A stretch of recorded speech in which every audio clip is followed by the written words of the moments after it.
Buenos días, hoy te voy a mostrar cómo entrar y salir del modo Factory Test en Nubia RedMagic 10R.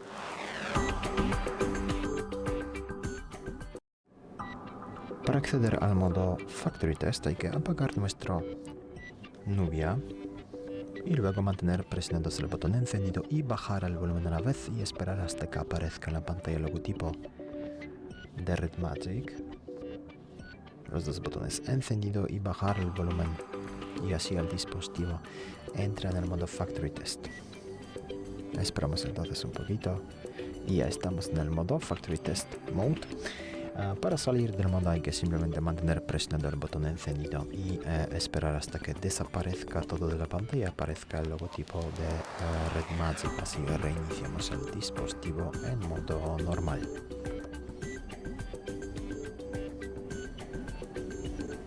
Y como ves, así acabamos de salir del modo Factory Test. Muchas gracias por ver el vídeo, te invito a comentar abajo, suscribirte al canal. Hasta luego.